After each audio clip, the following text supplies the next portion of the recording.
আওয়ামী লীগের নেতাকর্মী নিয়েই জাতির পিতা বঙ্গবন্ধু শেখ মুজিব। গত ১৬ বছরে স্বৈরাচার শেখ হাসিনা অবৈধভাবে দেশ শাসন করেছে। তাকে সর্বাত্মক সমর্থন করেছে ভারত ও সেই দেশের গোয়েন্দা সংস্থা র-এর সহযোগী হিসেবে কাজ করেছে সেই দেশের সন্ত্রাসী হিন্দু সংগঠন ইসকন। স্বৈরাচার হাসিনা পালানোর পর বাংলাদেশে ভারত বিরোধী জোয়ার বইছে। এমন সময়ে ঢাকায় আটক হয়েছে ইসকনের এক সদস্য। তা নিয়ে বাংলাদেশের গণমাধ্যমে আলোচনার যেন শেষ নেই। নাম তার চিন্ময়কৃষ্ণ দাস ব্রহ্মচারী, ধর্মান্ধ হিন্দু সংগঠনের ইসকনের অন্যতম নেতা। তিনি সনাতন জাগরণ মঞ্চের মুখপাত্র ও পুণ্ডরিক ধামের অধ্যক্ষ হিসেবেও দায়িত্ব পালন করছেন। সনাতন ধর্মাবলম্বীদের কাছে তিনি চিন্ময় প্রভু নামে পরিচিত। বিভিন্ন সময় হিন্দুদের দাবি নিয়ে বক্তব্য রাখায় বেড়েছে তার গ্রহণযোগ্যতা। তিনি নানা সময় সরকার বিরোধী উস্কানিমূলক বক্তব্য দিয়ে সমালোচনায় আসেন।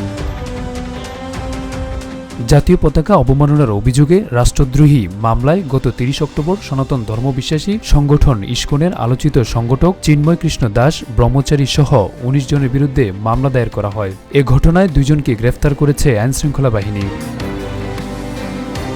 বাংলাদেশ সনাতন জাগরণ মঞ্চের মুখপাত্র চিন্ময়কৃষ্ণ দাস ব্রহ্মচারীকে রাজধানীর বিমানবন্দর এলাকা থেকে গ্রেফতার করেছে ঢাকা মহানগর গোয়েন্দা পুলিশ। ২৫ নভেম্বর বিকেলে বাংলাদেশ পুলিশের গোয়েন্দা শাখা ডিবি তার গ্রেফতারের বিষয়টি নিশ্চিত করেছে। গ্রেফতারের পর তাকে কারাগারে পাঠানো হয়েছে।